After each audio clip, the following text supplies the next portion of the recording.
Hi വാ. കാണാതായ ചെമ്പു ഗോപിയെ പുട്ടിയടിക്കാൻ ഏഷ്യാനെറ്റിന് വാർത്ത അങ്ങ് അടിച്ചിറക്കിയിട്ടുണ്ട്. ഉളുപ്പില്ലേന്നൊന്നും ആരും ചോദിക്കേണ്ട, ഇല്ലാത്ത കാര്യമാണ്. നോക്കണേ, എത്ര ദിവസമായി ഛത്തീസ്ഗഡിലും ഒഡീഷയിലും തൃശ്ശൂരിൽ വരെ ക്രിസ്ത്യാനികൾ ആക്രമിക്കപ്പെടുന്നതിന്റെ പ്രതിഷേധമുണ്ടായപ്പോ വാ തുറക്കാത്ത ഒരു കേന്ദ്ര സഹവാഴാജി താൻ ഒരു മണ്ട പോയ വാഴയാണെന്ന് അദ്ദേഹത്തിന്റെ പ്രവൃത്തി കൊണ്ട് തെളിയിച്ച സന്ദർഭമാണ് ഈ കടന്നുപോയത്. ആ സന്ദർഭത്തിൽ നോക്കിയേ, ഏഷ്യാനെറ്റ് ആ സംഖ്യ വാഷിംഗ് മെഷീനിൽ എടുത്തിട്ട് ഒന്ന് വെളുപ്പിക്കാൻ ശ്രമിച്ചിരിക്കുന്നതാണ്, അല്ലെങ്കിൽ പുട്ടി അടിച്ച് പുറത്തിറക്കാൻ ശ്രമിച്ചിരിക്കുന്ന ഒരു കാർഡൊന്ന് വായിച്ചേ. വിമർശനങ്ങൾക്ക് മറുപടിയുമായി സുരേഷ് ഗോപി. ഇത് കണ്ടുടനെയാണ് പോയി ഇതെന്താണ് സുരേഷ് ഗോപി മറുപടി പറഞ്ഞിരിക്കുന്നത് നോക്കിയപ്പോൾ ഫേസ്ബുക്കിൽ ഒന്നും കാണാനില്ല. തിരിച്ച് വീണ്ടും ഏഷ്യാനെറ്റിന്റെ ആ കാർഡ് എന്താണെന്ന് തപ്പാൻ വന്നപ്പോഴാണ് അതിന്റെ പൂർണ്ണ രൂപമായിട്ട്, അതായത് ഈ കാർഡിനോടൊപ്പം തന്നെ ഒരു ചിത്രവും പങ്കുവച്ചിട്ടുണ്ട്. അതിനോടൊപ്പം ഒരു ക്യാപ്ഷൻ കൊടുത്തിട്ടുണ്ട്. ആ ക്യാപ്ഷൻ എങ്ങനെയാണ്: കാണാനില്ല എന്ന വിമർശനങ്ങൾക്ക് മറുപടിയായി സുരേഷ് ഗോപി. കേന്ദ്ര ഉദ്യോഗസ്ഥരുമായുള്ള കൂടിക്കാഴ്ചയുടെ ചിത്രങ്ങൾ പങ്കുവച്ച് കേന്ദ്രമന്ത്രിയെ ആര് നമുക്കറിയാവുന്നുള്ളത് കേന്ദ്ര സഹമന്ത്രി എന്നുള്ളതാണ്. ആ സഹമന്ത്രിയെ കേന്ദ്രമന്ത്രി കൂടിയാക്കി ഏഷ്യാനെറ്റ് അപ്ഗ്രേഡ് ചെയ്തിട്ടുണ്ട്. ആ കൂടെ നമ്മൾ കാണാതെ പോലെ. എന്തായാലും ഈ പണിയെടുക്കുന്ന ഏഷ്യാനെറ്റിനകത്തിരിക്കുന്ന സംഘി പോരാളികളോട് പറയാനുള്ള ഒരൊറ്റ കാര്യമേ ഉള്ളൂ: ഇതിനേക്കാൾ നല്ല അന്തസ്സുള്ള പരിപാടി ആ ആമേഴഞ്ചാം തോട് പോയി ക്ലീൻ ആക്കി കിട്ടുന്ന പണത്തിന് ഇതിനേക്കാൾ അന്തസ്സോ അഭിമാനം ഉണ്ടെന്ന് മാത്രമേ പറയാനുള്ളൂ.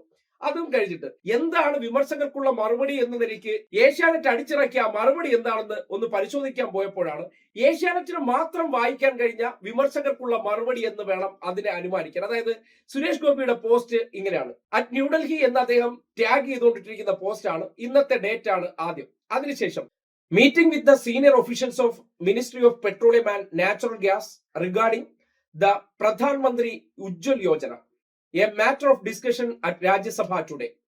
ഇതിൽ എവിടെയാണ് വിമർശകർക്കുള്ള മറുപടി എന്ന് നമ്മൾ ആരും കണ്ടില്ല. പക്ഷെ ഏഷ്യാനെറ്റ് കണ്ടു. ഏഷ്യാനെറ്റ് ചില കാര്യങ്ങളിൽ മറ്റുള്ളവർ കാണാത്തത് കാണും. എന്നിട്ട് അവർ പറയുകയാണ് കാണാതായി എന്നുള്ളതിനുള്ള സുരേഷ് ഗോപിയുടെ മറുപടിയാണ്. അതായത് സുരേഷ് ഗോപി ആ ഇരിക്കുന്ന ഇടം തന്നെ ഒന്ന് വായിച്ചു നോക്കിയ പുറകില് മിനിസ്ട്രി ഓഫ് ടൂറിസം ഡിപ്പാർട്ട്മെന്റിനകത്തിരുന്നു കൊണ്ട് അദ്ദേഹം സീനിയർ പെട്രോളിയം ഉദ്യോഗസ്ഥരെ വിളിച്ചു വരുത്തി. നമ്മൾ അങ്ങ് വിശ്വസിച്ചു. പിന്നെ ഒരു കാര്യം കൂടിയുണ്ട്. ഈ സീനിയർ പെട്രോളിയം ഒഫീഷ്യൽസിനെ വിളിച്ചു വരുത്താൻ ഇയാൾ ആരാണ്? അത് കേന്ദ്ര സഹമന്ത്രി. എന്താണ് സഹമന്ത്രി? സഹമന്ത്രി എന്ന് പറഞ്ഞാൽ പ്രത്യേകിച്ച് ജോലിയൊന്നുമില്ല. സംഘപരിവാറിന്റെ കുറെ അടിമകളെ തൃപ്തിപ്പെടുത്താനും അവരെ നികുതിപ്പണം ഉപയോഗിച്ച് തീറ്റിപ്പോറ്റാനുള്ള ഒരു പദവിയാണ് സഹമന്ത്രി സ്ഥാനം. ആരാണ്? ക്യാബിനറ്റ് മന്ത്രി എന്നുള്ളതാണ്. ഹർദീപ് സിംഗ് പുരിയാണ് കേന്ദ്ര യൂണിയൻ മിനിസ്ട്രിയിലെ ഈ പെട്രോളിയം വകുപ്പിന്റെ ചുമതലയുള്ള മന്ത്രി. പിന്നെ ഈ സഹമന്ത്രിക്ക് എന്ത് കാര്യം? അതാണ് നേരത്തെ പറഞ്ഞ പോലെ ഇന്നത്തെ കാലഘട്ടത്തിൽ എന്തിനാണ് സഹമന്ത്രിമാർ? ഒരു വകുപ്പിന് 2 മന്ത്രിമാരെ കൊടുത്തിരിക്കുകയാണ്.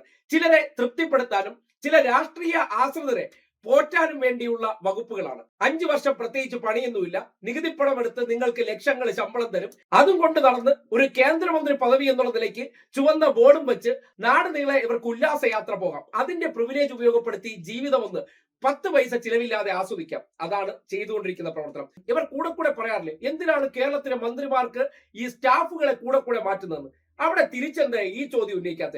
എന്തിനാണ് ഇവിടെ സഹമന്ത്രിമാർ? ഒരു ജോലിയും കൂലിയില്ലാതെ കഴിഞ്ഞ കുറെ കാലമായിട്ട് ആ പണി പോലും എടുക്കുന്നത് ആരും കണ്ടിട്ടില്ല, കാണാനേ ഇല്ലായിരുന്നു. അതും പോരാഞ്ഞിട്ട് തിരഞ്ഞെടുക്കപ്പെട്ട മണ്ഡലത്തിലോ പോയി തിരിഞ്ഞു നോക്കുന്നില്ല. അതിനപ്പുറത്തേക്ക് ഈ നാട്ടിൽ ക്രിസ്ത്യാനികളെ കുപ്പിയിലിറക്കാൻ വേണ്ടി കുരുത്തോലയായിട്ടും കിരീടമായിട്ടും ഒക്കെ നടന്ന വ്യക്തി ഒഡീഷയിലും രാജസ്ഥാനിലും ഛത്തീസ്ഗഡിലെല്ലാം കന്യാസ്ത്രീമാരെയും ബിഷപ്പുമാരെയും വളഞ്ഞിട്ട് ആക്രമിക്കുന്ന സംഭവം ഉണ്ടായപ്പോൾ അദ്ദേഹം വാ തുറന്നതുമില്ല. ആര്? തിരഞ്ഞെടുക്കപ്പെട്ട ജനപ്രതിനിധിയായിരുന്നിട്ട് പോലും. അങ്ങനെ ഒളിച്ചു നടന്ന വ്യക്തിയെ കാണാനില്ല എന്നതിനെ സംബന്ധിച്ച് ശക്തമായിട്ടുള്ള ജനവികാരം ഉണർന്നു വന്നപ്പോ ഏഷ്യാനെറ്റ് എന്ന സംഗീത ചാനലിലിട്ട് അദ്ദേഹത്തെ അങ്ങ് വെളുപ്പിക്കുകയാണ്. അദ്ദേഹത്തിന്റെ മറുപടിയാണത്രേ. അതായത് ടൂറിസം ഡിപ്പാർട്ട്മെന്റിന്റെ ഓഫീസിനകത്ത് ഇരുന്നു കൊണ്ട് അദ്ദേഹം കേന്ദ്ര പെട്രോളിയം ഒഫീഷ്യൽസിനെ വിളിച്ച് ഇങ്ങനെ ചർച്ച നടത്തിയെന്ന് പറഞ്ഞാൽ തിരഞ്ഞെടുപ്പിന് മുന്നേ ഇതുപോലുള്ള കുറെ ഫോട്ടോഷൂട്ടുകൾ നിങ്ങളുടെ മുന്നിൽ എത്തിയതാണ്. അന്ന് നിങ്ങൾക്ക് മനസ്സിലായില്ല. ഇതുപോലുള്ള ഫോട്ടോഷൂട്ട് തന്ത്രങ്ങളിലൂടെയാണ് പല തരത്തിലുള്ള കഴിവില്ലായ്മയും വെളുപ്പിച്ചെടുക്കുന്നത്. അതായത് ചാനലുകളിൽ വരുന്ന വാർത്തയെ അടിസ്ഥാനപ്പെടുത്തി ക്യാമറകളുമായി പോകുന്നു, അവിടെ പോയി ഒരു ഫോട്ടോഷൂട്ട് നടത്തുന്നു. ഞാൻ ഒരു നന്മപരമാണെന്നും ഞാൻ എല്ലാത്തരം മനുഷ്യരെ ഉൾക്കൊള്ളുന്ന വ്യക്തിയാണെന്ന് നമ്മുടെ മുന്നിൽ അഭിനയിച്ച് കാണിച്ചു. അതാണിപ്പോൾ തകർന്ന് തരിപ്പണമായത്. അപ്പോ ഏഷ്യാനെറ്റിലൂടെ തന്നെ വീണ്ടും ആളെ വെള്ള പൂശിക്കൊണ്ട് ഇതാ ഉത്തരവാദിത്തങ്ങളൊക്കെ അവിടെ ഇരുന്ന് ചെയ്യുകയാണ്, കേന്ദ്രമന്ത്രിയുടെ ജോലി ചെയ്യുകയാണ് എന്ന നിലയ്ക്ക് നമ്മളെ കൊണ്ട് അങ്ങനെ വായിപ്പിക്കാൻ ഏഷ്യാനെറ്റ് എന്ന സംഘി ചാനൽ എടുക്കുന്ന പണി എന്താണെന്ന് നിങ്ങൾ ഇതിലൂടെ മനസ്സിലാക്കുക. ഇങ്ങനെയൊന്നും വെളുപ്പിച്ചാൽ വെളുക്കാൻ പോകുന്നില്ല. നാട്ടുകാർക്ക് കാര്യം മനസ്സിലായിട്ടുണ്ട്. നെല്ലേത് പതിരേതെന്ന് കൃത്യമായിട്ട് മനസ്സിലാക്കാൻ കഴിഞ്ഞിട്ടുണ്ട്. നിങ്ങളിപ്പോ വെള്ളം പൂശാൻ ശ്രമിക്കുന്നത് ഒരു 916 ചെമ്പിനെയാണ്. അതിനെ ഏഷ്യാനെറ്റ് സ്വർണം പൂശി എന്ന് കരുതിക്കൊണ്ട് അത് ചെമ്പല്ലാതായി മാറില്ല എന്ന് മാത്രമേ പറയാനുള്ളൂ.